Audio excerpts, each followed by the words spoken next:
Kia ora koutou katoa, and welcome to our SSPP Assessment Task tutorial.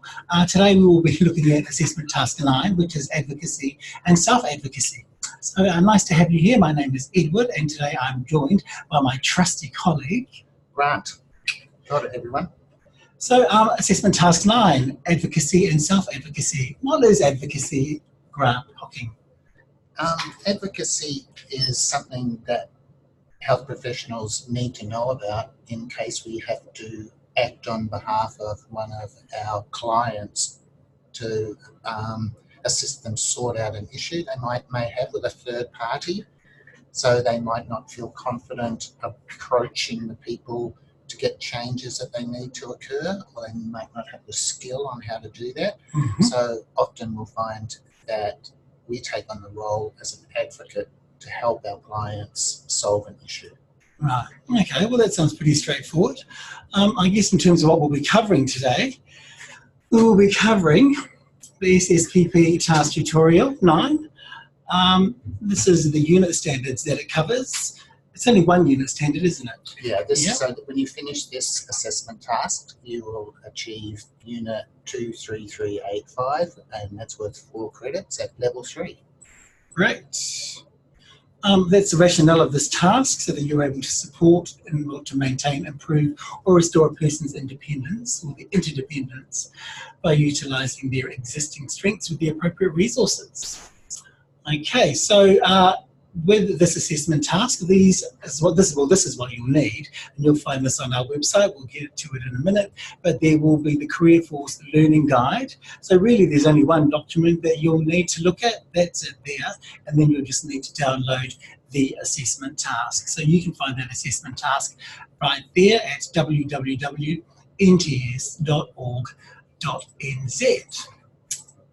So when we go to look at that, you'll find that on our website. I'm just about to open the website now. This is where you'll find it. So you will be looking along the top bar there. You'll get to SSPP, click the full program box. It will bring up the full program. I'm sure if we've got to task 9, you would have completed most of the other ones, if not all of them. So I'm sure you'll be au fait with this process. So as we said before, down here is the introduction, and then the Career Force Advocacy and Self-Advocacy Learning Guide. So we'll have a look at that in a moment.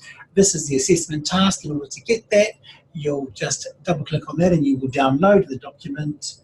Once the document has downloaded, you'll just open it and it should come up right now. So, not coming up. Why is that not coming up? Let's have a look at it now. Going to share it. You're absolutely right. There we go. Okay, so this is the task 9. But also, do you want to look at the guide, the learning guide? Yeah, so I think if you read the instructions, and we always advise everyone doing these assessment tasks to please read the instructions before you start, and you'll see this one says that it's important that you look through the Career Force Learning Guide, Advocacy and Self-Advocacy. You will need to read the learning guide to complete this assessment task. So it's really hard to do this if you haven't had a quick look at the learning guide. And the learning guide, it's really well written. It explains everything that we're going to be covering in the assessment task. So we'll have a look at how that is laid out now. Here we go. So here we are. So this is the learning guide. This was written by the wonderful people at Career Force, our industry training organisation. This is on their website as well as on our website. So if you have a look down,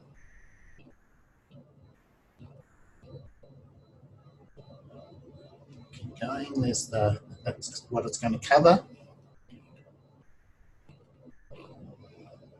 So it gives you an introduction about what you're doing, and like we've just covered, the unit standards that's associated with this task, and the credits, and what you'll learn. So you'll understand the role of an advocate. You'll learn how to use the process of advocacy. and you'll be able to support and assist a person in an advocacy situation, or else encourage them or help them to self-advocate. So there's two components of this. There's advocacy, which is usually there's three parties involved. So the person with the problem, their support person, and the entity that they are wishing to approach to solve the problem. And there's self-advocacy, where the person is able to argue their own case on their own behalf. So here you go. So this will now it explains what is an advocate. So is someone that supports a person on their behalf and for a particular issue. So you can read that and you'll get a really clear understanding of what it is to be an advocate. Okay, and then on the second half of that page, there are the different kinds of issues that need advocacy.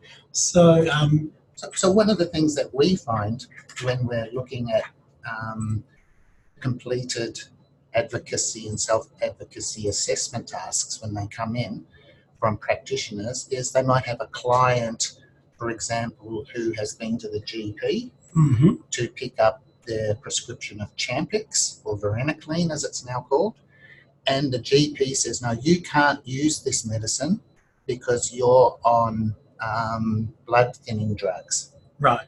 And so then the client will come back to the practitioner and say, the doctor says I'm not allowed to use this because I'm on drug thinning bloods.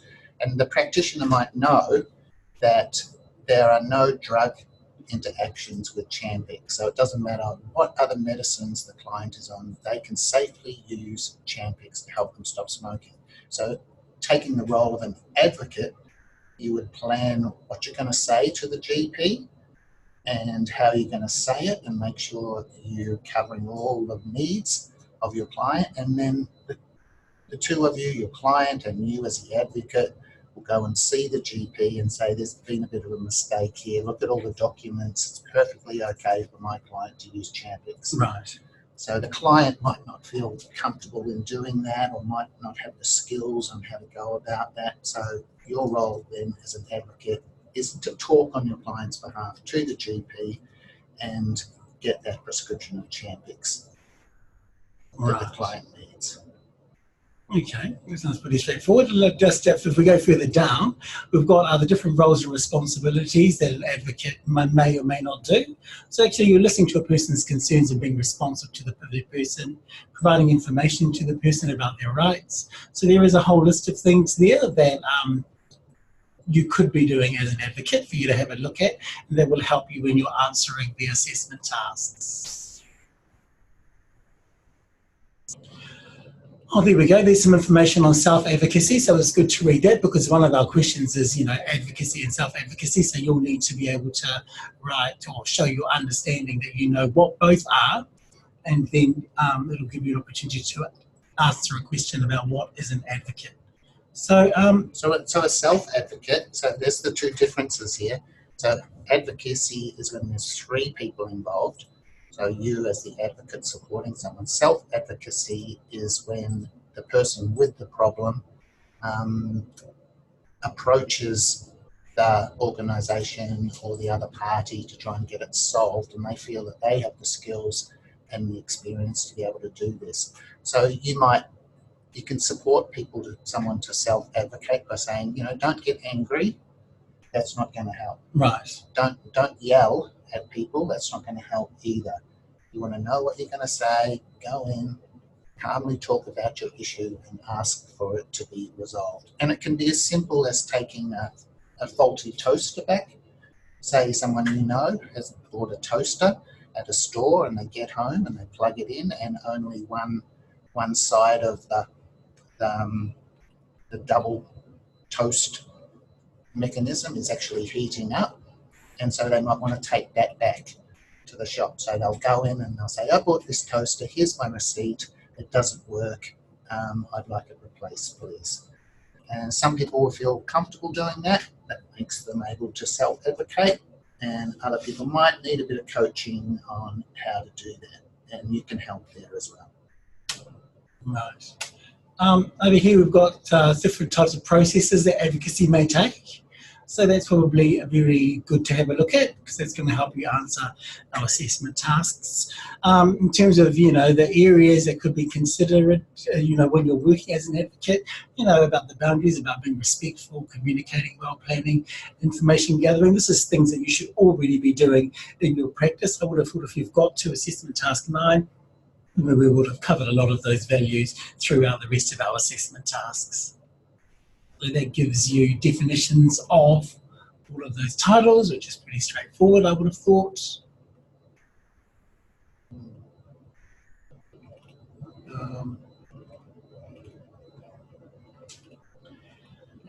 It's a great read. That's pretty much all you need to be able to do this assessment task. But it is a really important topic for us. We had a practitioner who helped a client to quit smoking because the surgeons wouldn't operate on a life-threatening condition that this person had until he stopped smoking. So he stopped smoking and then tried to reschedule his life-saving surgery, and the surgeon said, no, you're still on nicotine replacement therapy. I'm not able to operate when you have nicotine in your system. And so the quit coach was able to go back to the surgeon with the client and say there is absolutely no risk of a person being on nicotine replacement therapy and having surgery. And the surgeon agreed in the end, and so the client then went on to have his surgery. So you can see it happens a lot in the work we do, and it is very, very important that we know how to do it well. Right. There we go. Okay, now we're just going to go back to the actual assessment task itself. So, so what we've done is we've had a look at the career force guide. We'll be able to complete our name, email address, the assessment thing. So, with task 1, for this task, you need to show your understanding of advocacy and self-advocacy and their differences. So, we talked about this a little bit earlier on in terms of if you're reading the career force guide, it gives you good examples and good definitions as to question number 1, what is an advocate? What is self-advocacy and why is it important to an advocacy situation? Well, it's just covered that in part of his discussion earlier. Question 3, the 2 differences between advocacy and self-advocacy.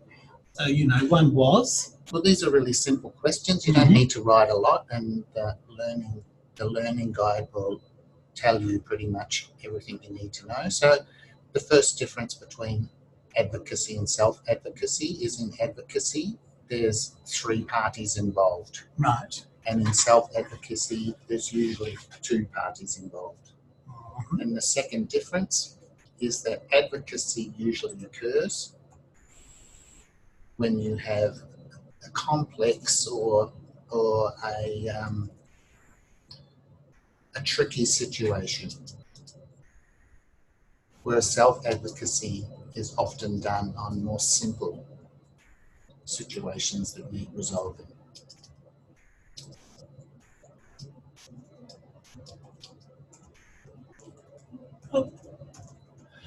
There we go. So, so actually we're not looking for lots of information there that would suffice for question number 3. Right? Yeah, you could put a bit more information. Yep, sure. What we don't want you to do is cut and paste straight out of the Career Force Learning Guide, because our assessors will pick up on that. You can explain what you're reading in the learning guide, but it needs to be in your own words. Right. Great. How can an advocacy or self-advocacy process change a person's feeling of change a person from feeling disempowered to feeling empowered? So that's pretty straightforward. I mean, you can imagine yourself when you have an issue that is affecting your well-being or your enjoyment of life, and you don't quite know how to fix the situation to make it better. So when you learn how to self-advocate and you go in and you sit down and you talk calmly about your issue and ask for it to be resolved, and then people are listening to you and they resolve the issue to your satisfaction, it makes you feel empowered because you've achieved a success and a wrong has been righted or your rights have been upheld. And so therefore you have done something that's going to improve your life.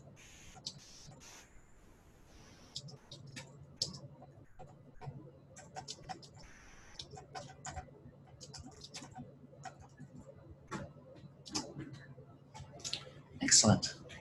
There we go. Okay, how can you respect a person's choices and decision making during an advocacy or self-advocacy process? Yeah, that's all. Again, that's discussed in the learning guide. But it's about respecting some people's decisions. They might want to do something that you might not necessarily agree with, but they feel quite strongly about it. So you have to respect those choices and decisions because it is that person's own life. So you need to listen to them and help them achieve what they want to achieve, even if you might not personally agree with it. So you're supporting them to enable their decision. Yeah. To best results, yeah. Because, you know, I think we've discussed before, actually people should be part of the process. They know what's right for them. They know the things that are going to be able to help support them. So this is no different in terms of self-determination for their care. Okay, so we're moving on to task 2, which is strategies for advocacy or self-advocacy. So with this one, you're going to need to describe a situation. So you have to think about, you've got to complete a table. And in this table, you need to think about an everyday situation where you supported a person to self-advocate, or if you advocated on their behalf, if they were unable to or not willing to do it. So with this situation, you know, we need to describe the situation, the role that happened, that you took part in, the different 3 strategies that you used to support the person and why, how the person themselves contributed to the meeting or the person's decision and the choices, and how the advocacy situation made the person feel empowered. Okay, so there's a list of strategies that it might include, which are all relevant and helpful in a situation. So I guess you're really just describing the different type of situation that you are in. Yeah, and most people who work in health have had a client or a person they were supporting who needed a bit of help with a problem. It could be something as simple as helping them going to pick up their Champix if the pharmacist won't give them their prescription for some reason. It could be they've run out of NRT and the chemist won't give them any more because they don't have the proper quit card, so you might be able to help them with that. It doesn't have to be complex, it can be. It can be quite simple as well. But a situation where you supported someone to get a better result for them. Right. Okay, so then there will be the situation. Also, then you'll be able to just, you know, highlight what your role was, and then the strategies that you used to support them and why, how the process contributed to the meeting of the person's decision and choices, and how the advocacy situation made them feel empowered. So, of course, these are all going to be slightly different depending on your situation that you'll be explaining to us. And then, you know, you're going to have to discuss this with your manager, have them verify the work. Your manager's going to have to sign it off, and then you've completed the task. So if we have a look at that, there's not too many questions. There's only 2 parts of the assessment, and one of them is sort of how a personal experience that you're relating back. Then you're just going to save that document with your first and last name, and you're going to email it to nts@inspiring.org.nz. So, have you got anything else to add before we come to a close of this assessment task tutorial? No, I think that's it. It's a nice, simple one. And again, it's all about learning. And when you have completed this, you'll get a really good understanding of what it is to advocate or encourage someone to self-advocate in a health setting.